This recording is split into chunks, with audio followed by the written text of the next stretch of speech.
Hello everyone, welcome back to We Know What You Like, and today we're on another episode of Book Talk. Oh, we didn't even say that. Book Talk? Yeah. I like it. It's fine, they'll know there was a book involved. Yeah, by the title. But today we are discussing book 3 of the Bridgerton series, An Officer from a Gentleman by Julia Quinn. I wish my hair could do this. Yeah. I don't have enough hair for that. I don't have enough hair, the skill, the patience, the time, the look, any of that. It's fine. Alright, so what would, out of scale of 1 to 5, what are you grading 1 this? to 5. Yeah. It's like a 3, 2, in there somewhere. Yeah? I don't like that it's Cinderella. This book definitely started off as a retelling of Cinderella. Yeah. And you literally texted me, this is basically Cinderella. But with real sex scenes. Yeah, that's a real note. That is exactly what this sentence says. And, I remember, go back to book 1, book 2 talk, and you said that if all these male characters, have daddy issues, then that would get boring very fast. Would, yeah. Julia Quinn switched it up. She did. She does, Benedict does not have daddy issues. He does not. He's like, he died.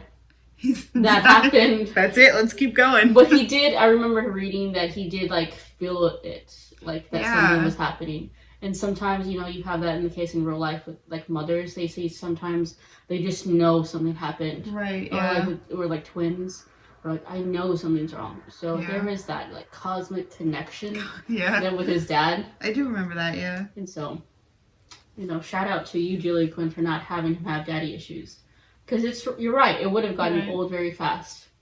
But yeah, I remember I was, reading the epilogue. Mm-hmm. And I was like, okay, all right, she's his ward. Everybody knew she wasn't. Yeah. And then this evil stepmom comes in with her 2 daughters who hate her. Yeah. And I was like, oh, okay, this is Cinderella. Yeah.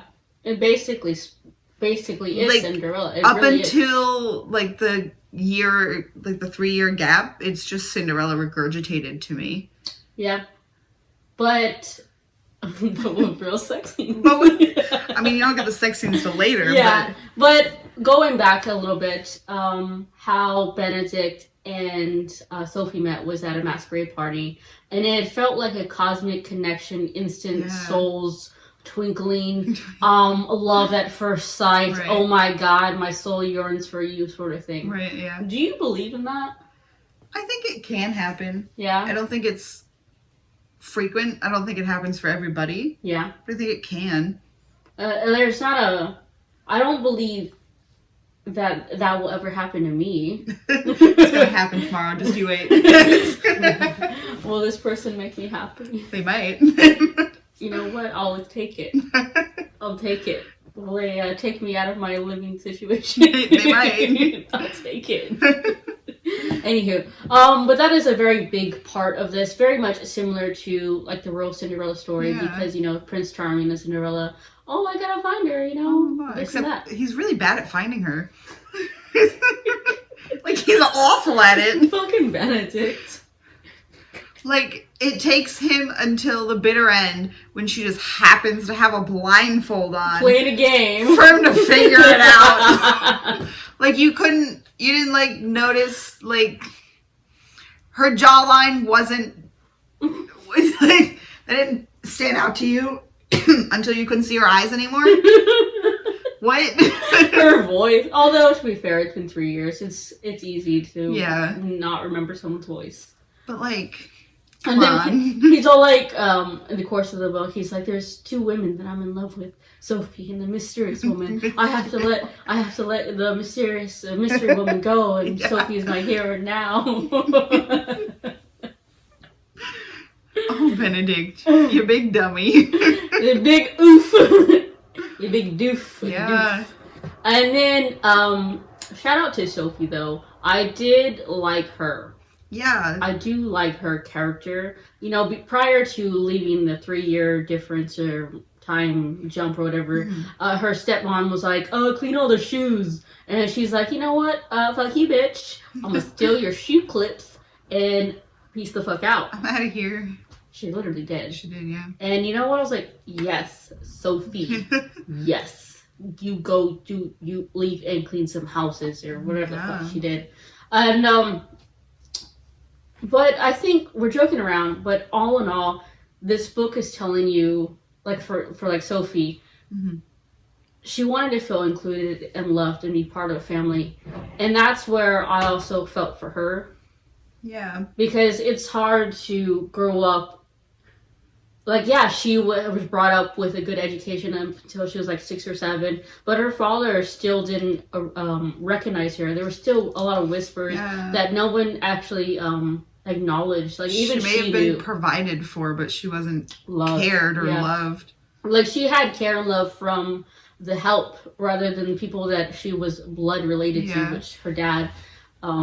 What was he, not a Duke, an Earl or Baroness? I don't remember what his station is. I don't know what any of those words mean, if I'm being completely honest. So, like, the Duke is, like, Simon, and then below that is, like, but, like, if you, right now, if you, like, tested me on, like, the hierarchy of the ton, I'd be like...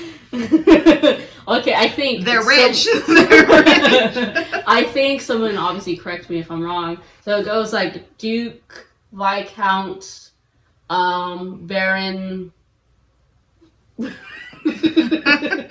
Everybody else.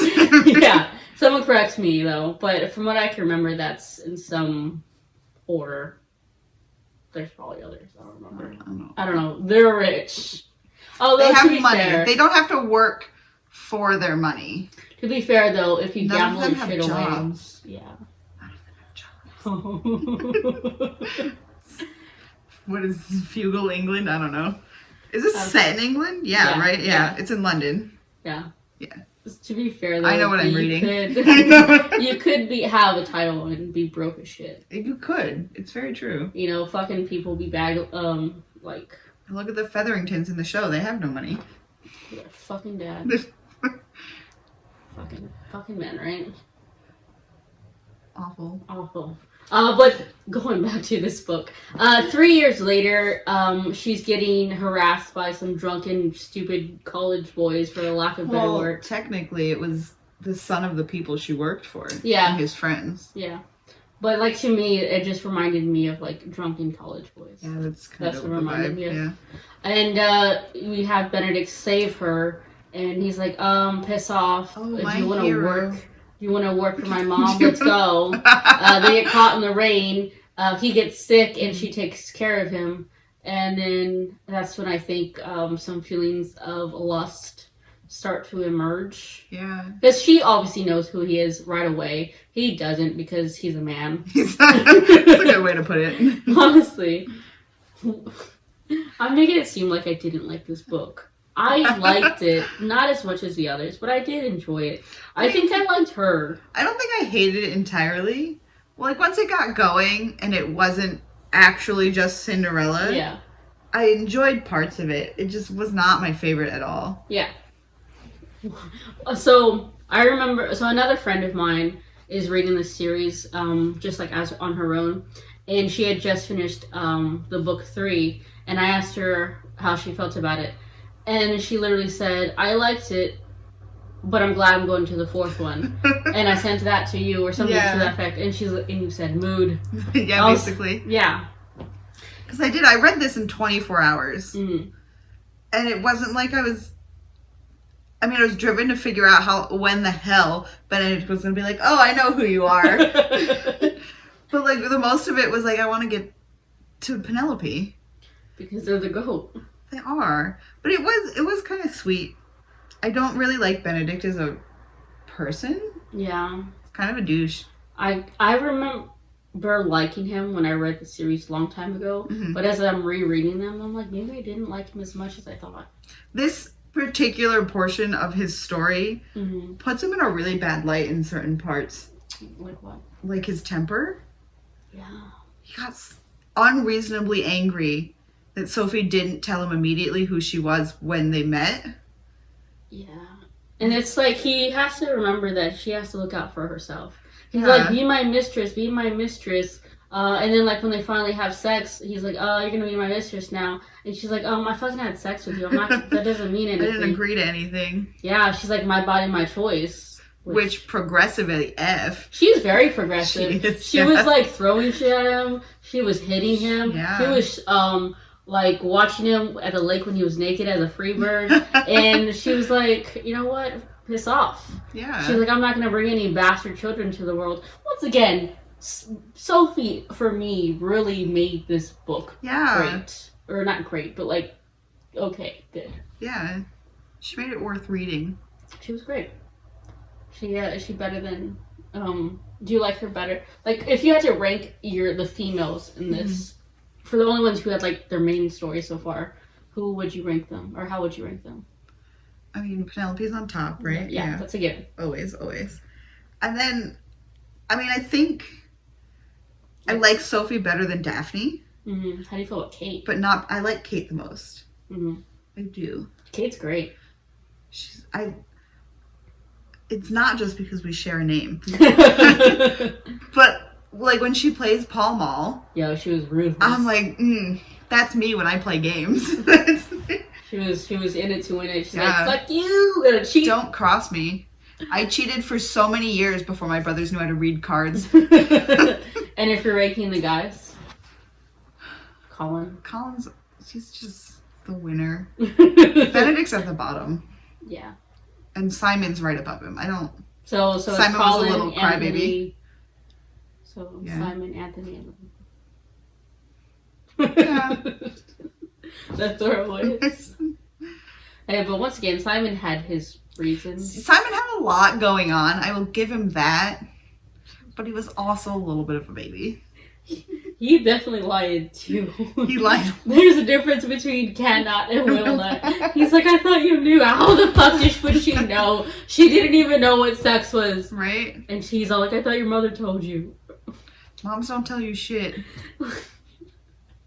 Which, shout out again, Julia Quinn, for, once again, like we said earlier, for not having Benedict have father issues, but also for having them have sex before marriage. Yeah. Progressive. Especially with this time. Like, it may have been because he didn't think she was a lady, but it's fine. Personally, I felt that, and it's okay if we disagree on this, but for me, I felt like she allowed it to happen because she never personally felt she was a lady. Very interesting take. You know what I mean? Because, he wanted to have sex with her, and he was trying to seduce her into being his mistress. Right. And yes, there was multiple points where she gave in at some aspect or another, but she always put a stop to it. Yeah. And then her agreeing to have sex with him on that couch, which later on they're like, I can still see some of the blood. Yikes. Agreed to it because she never felt like she was of any highbornness, even though her father was in conversation. So again, it was her saying, "My body, my choice, and I'm gonna do with it what I want." And it's valid because she only viewed herself as a maid. Yeah. Fucking that mom, that stepmother. I don't remember her name. Know what her name is. She's not worth remembering her name. But that bitch. I think they named their kid after her. Nah. Yeah, they do. Do they really? Yeah. I legit don't remember. It's at the very end. I don't remember this. Did I have a fever dream about this? I promise this time I did not. Gotta remember what epilogue it is. Oh no, I'm sorry. Posey names her kid after her mom. Why? Posey. Why? Also, Posey, you go, girl. It may have taken you a while to stand up to her, but you did it. And that's what counts. Yes. Do not go back to those toxic people. So she names, her mother's name was Arminta. Mm-hmm. She names her kid that, and then they call her Minty for short because her mom would have fucking hated it. And I'm like, mood. We were just talking about nicknames earlier. Yeah, we were. Is your mom and that mom? No. My mom's name doesn't have a nice nickname. Oh. Her name's Donna. It's really short and well. Yeah, sounds like a lesbian. However, my list of baby names is heavily dependent on how cute the nickname that you can shorten it to is. So. I never want kids, so I'll just name pets. That's fair. Any particular scene you like, though? My favorites were definitely the tea scenes with the Bridgertons when they're talking, because you got to see more of their personalities than you had in the previous 2 books. Yeah. Like, you got to know Violet quite well. I remember reading this on Mother's Day, and I was messaging you, like, as I was reading it. I was like, Happy Mother's Day, Violet! She's such a good mom. I love her. I hope more of that is shown in the show whenever it gets adapted. It's probably going to come out, next year, probably? I think so. Probably. I don't know, season 2. I know they're filming right now. Yeah. So. They better... Well, I know that they're doing... they've been agreed to at least 4 or 5 seasons, so they better show us Colin and Penelope. They're signed on up to 4. So 4, okay. Yeah. So they better show us that fucking story. It's okay if you stop after that, but I need that one. Basically. Come on. Yeah. I like how Violet puts a lot of emphasis on them being happy versus them making good matches, because a lot of the other mothers that you see in the series, like Lady Featherington, they're only looking for good matches. They want that status in life. Yeah.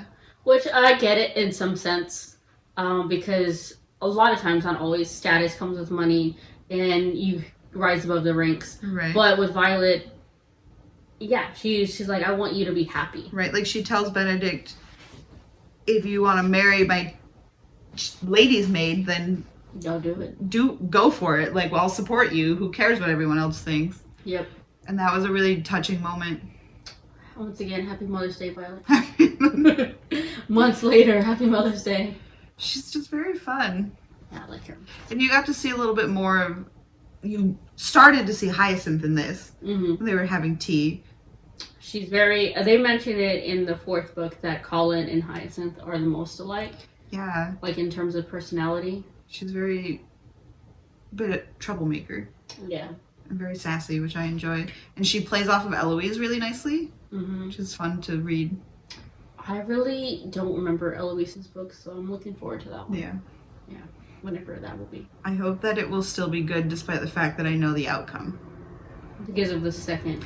Yeah. Maybe I should stop reading those. Read the first one and just leave the second ones until, like... I'm just always like, oh, because the first couple were like, and these are all the kids that they have. And I'm like, oh, so I'm super interested. Like, how many kids y'all end up having? Because I want to know if any of them ever get close to 8 like their mom did. And that one was just like, here's how it ends. And I'm like, oh, thanks. But sometimes those stories can be fun. I've read stories like that where you know how it ends, but you have to backtrack. Right. When I was younger, I used to, every time I started reading a book, I'd read the first chapter and then flip to the end and read the last page. Yo, I used to do that too. All the time. I also, because like I used to sometimes read like dark romances, or like really sad romances, and I was like, I need to know if these people are fucking alive still. I'm serious, like Nicholas Sparks books. Yeah. I was like, because he has a habit of killing at least one of the characters. Yeah. And it's like, I need to know if these fucking characters are alive. If they're not, you know, I'm not going to read this shit. Right. I think the last book that I did that on was Deathly Hallows. Because I flipped and I remember reading the name Albus on the last page. And I was like, oh, he lives. He's fucking alive. And he was not alive. And I had never been more disappointed in my life. Back to this book, though. I feel like this book, like the main theme overall is you have to realize, you have to fight society's expectations on what is love and acceptable, and you have to fight them. You have to break down those rules, and you have to be strong enough to do that. Yes, you'll hear a lot of whispers and stuff like that, but then you have to say, fuck them. You got to be who you want to be and love who you want to be. Also, returning back to Benedict's gross anger outburst when he saw the bottom half of Sophie's face. If he hadn't have gotten angry at her like that, she wouldn't have ended up in jail. Because she ran away and Arminta caught her outside and had her arrested. Once again, men, right? Meanwhile, if he had had a reasonable response, they could have had a conversation. Like, I understand him feeling hurt, but, like, to be that angry. Right. It was just too much. Maybe Benedict, go paint a picture. Go paint a picture. And, you know, calm your tits. His painting is so glossed over. Like, that's supposed to be, like, the thing in his life, right? Mm-hmm. And it's just like, oh, yeah, I paint. There they are sitting next to my dresser. I did like the part where they're at one of the tea things, and they were talking about, like, oh, how Benedict doesn't do anything, and it is Sophie's, like, he paints, he's a marvelous painter. Yeah. And then that's when Violet is like, oh, so how do you know that? Oh, I'm gonna sip my tea. I did like that because then Sophie's like, oh, I shouldn't have said anything. Yeah. I think I also enjoyed the scene. It's a tea scene as well, but she keeps sticking her thumb with the knee because they keep saying things. She's like, that catches her off guard. Yeah. Basically, I don't feel like we have a lot to say in this book. I personally don't. Did we cover all your notes? Yeah, my chicken ass scratch. I mean, like, I get it. Benedict, I was gonna say Colin. Benedict just, he wants to be seen away from the pact because in Lady Whistledown Papers, he's also seen as a pact. They're all very interchangeable, and so he wants to be seen as his own person. Which is the whole reason that he liked the mystery lady so much from the get-go. Yeah. Because she didn't immediately know him as a Bridgerton. And he's 2 inches taller. He's 2. I don't know. Sounds a little bit like me when someone says, "Oh, you're only 5 feet," and I go 5 feet 1 inch. I'm 4'11". They use me as a measure for the step and the thing we were building at work this week. But honestly, yeah, that is the rest of my notes. Yeah. I did like the scenes where I said, oh, she like punches him and she's like looking at him naked. And then he's all like, I'm gonna come out of the water if you don't come out of the bush. I'm gonna do it. The entire jail scene was very funny. Kissing through the bars and everyone's like, oh. And they were just like arguing back and forth. And the poor warden's just trying to make heads or tails of what's going on. Basically, it's good to have relatives in high places. Yeah. That is what this is saying. Because they'll bail you out of jail and frame somebody else for the crime you did. Yeah. That's what this book is saying. Yeah, and then they'll blackmail the lady that's been bullying you your whole life to leave you alone. That's how it goes, right? Have money, people. Damn it. I guess that's not me. Anything else? Honestly, it's okay. You've got time. You can still marry rich. I'm only 27. You could still marry rich. There's plenty of time. Remember, you said maybe I'll find my long lost love tomorrow. Maybe some rich guy will walk into your job tomorrow. I don't work tomorrow. No.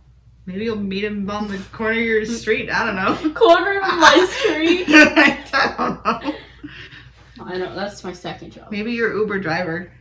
Yo, the other day, I had a connection with my Uber driver. Yeah. We were talking, and he, like, opened my door to get out of his vehicle. It's a Class A Uber driver. He was cute. I have nothing else to say. I think I'm good. Yeah. All in all, I enjoyed scenes of this book. It was a good read. But you couldn't put it down. I don't know why. I read the whole thing. Maybe I was bored. Maybe I wanted to hear about Colin. I didn't hate the process of reading it, though. You know what scene that we didn't talk about? Colin outside of the steps. Oh, yeah. That was a... Made a big ass out of himself. He's like, I will not marry Penelope Featherington. And then she's like, I didn't ask you to. Also, her response to that, like, damn. I was like, yes. Like, I know she was crying on the inside, but also, LOL, Colin, you marry anyways. Thanks. 8 years later. But it still happens. Oh, going back to, like, the 4th book for a second. Yeah. She's like, I fell in love with him. I met him on a Monday, and I fell in love and then married him on a Friday. 8 years apart. I love that. Once again, everyone, if you're here and you're like, God damn, these bitches don't know how to keep a straight face. Come back for book 4. Come back. We actually really enjoyed book 4. And once again, this is a casual chat. It is casual. We're literally in a bedroom. It is my bedroom. It's a casual chat in a bedroom. Next time, will it be in another room? Probably. Maybe. We could do the bathroom next time. Have a camera so that we can also see our backs. No. I'd have to clean it nicely for that, so. You don't want to ever show off your tattoo? Oh, we should probably. Oh, yes. Tell us what to read after Bridgerton, and have a good day. Thank you, everyone, for watching this book talk, casual book talk with us. This was book 3 in the Bridgerton series. Look forward to our book 4 talk. And until next time, this was Lucia and Katie with We Know What You Like. Tell us what else to read after the Bridgerton series. It does not have to be romance. Bye.